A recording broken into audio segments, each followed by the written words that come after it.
Football was always a stage to me. The tunnel was in the halfway line, and the crowd obviously saw the first players come out, and the roar started, and it just got louder. It was like having a radio on, switching it up. It just got louder, and well, hairs in the back of the neck stood up, and I used to go out and try and put a smile on people's face and make them enjoy it. And if they enjoyed it, I certainly did. And the more they enjoyed it, the more I wanted to do.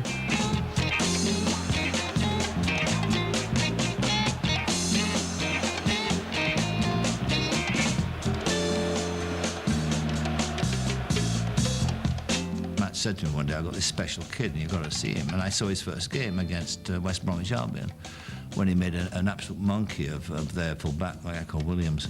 Ain't I clean, bad machine, super cool, super mean, feeling good for the... He turned the full-back inside out and seemed to enjoy it. And it was quite ruthless. I'm your pusher man. Sticking a ball through someone's legs, I mean, the opposition hate that. I mean, that was the first thing I tried to do as soon as anyone came near me, especially if they're going to kick me. Best. How's that petite then? I think George Best was the most complete footballer I've ever seen. He was everything that you require of a footballer.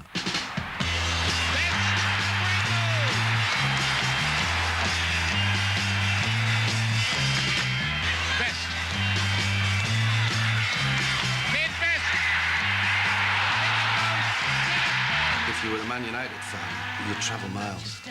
You'd travel miles just in case he had one of those games.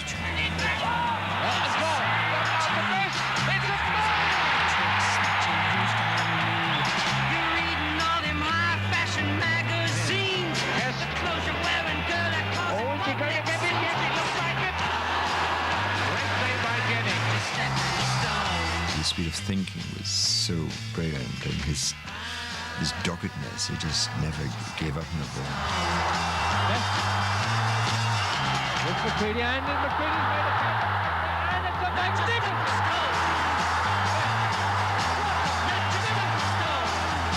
goal! I basically wanted to make a fool out of the opposition. I mean, that was what I felt I was there for, and try and belittle them and prove who the boss was.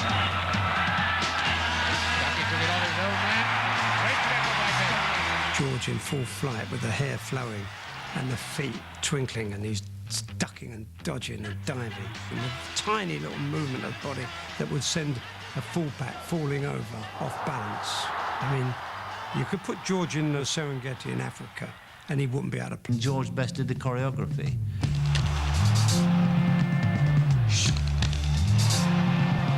Very difficult to read when you're playing with him. We were always taught, when one of your players gets the ball, go and support him and he can use you. And we used to do that, you know, but he would never use you. Never use you. Off you go. Many years ago, George told me that his one memory of Bobby's vocal tenor was the sound of an Ashington accent going, "The greedy bastard. The greedy bastard, George." Oh, well done, George. In 1965, George and United won the league again. 7 years after the Munich disaster, they were back in Europe, facing Benfica, the mighty Portuguese champions. We were playing Benfica, who had never been beaten in a European Cup in their stadium. They'd never been beaten there before. And I remember going on the bus sitting next to Shea Brennan, and the fan put his hand up and he went, 5-5. And I said...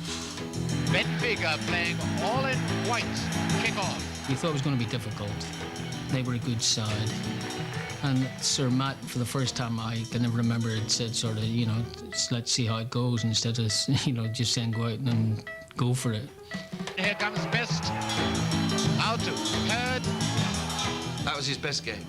George's best game ever, I think, because he didn't showboat. The first day. Free kick. Up goes Best. He's scored. Best has got a goal. Manchester United. I've never seen him so fast. I've never seen him so incisive and so brave. Here comes Best again. What a a player this boy is. He's got another. What a player. George scored 2 and started a rout. Ahead, and it's Kennelly. It's another one. This is going to be a rout.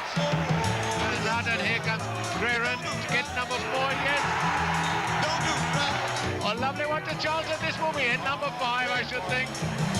Oh, what a goal by Robbie Charlton. If you could say that one man took it by the scruff of the neck and forced it through to a victory, it was that game where George Best was at his best. He was supreme. And Manchester United going to get number 6. It's Best. See the girl with the red dress on. So calling for it on the right. And Kennelly. Being able to do that against great sides was something special. Yeah. I mean, and that shows what a great side we were when we could beat Benfica 5 on their own patch. It was United's greatest result. It was George's greatest game. He was already a football star. Now he became a pop star.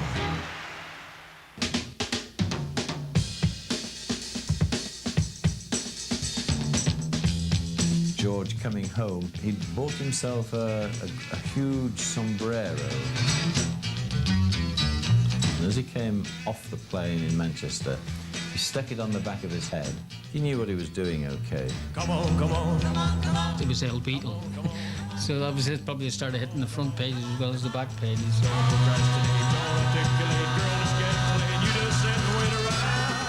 I mean, he was no longer just George Best footballer, he was George Best entertainer.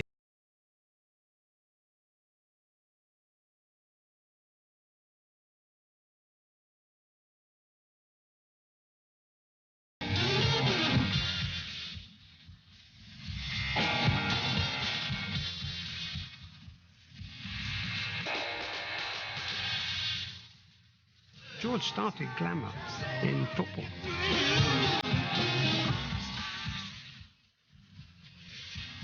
Footballers don't normally sparkle in real life. George sparkled in real life. He never had bad hair.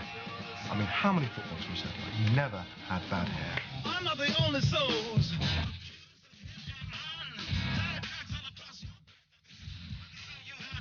He was an extraordinary looking man. He had these violet eyes. He looked like Elizabeth Taylor on the eyes and long black lashes. There was something very effeminate about that area of George.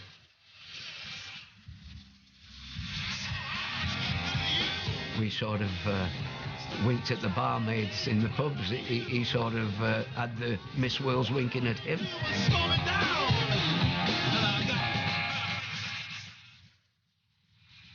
I think he loved it. He adored it. There's somewhere to go in the afternoons as opposed to hanging about street corners. I mean, he invented it. He gave into it. I mean, he devoted his life to it. Yes! Comes the best.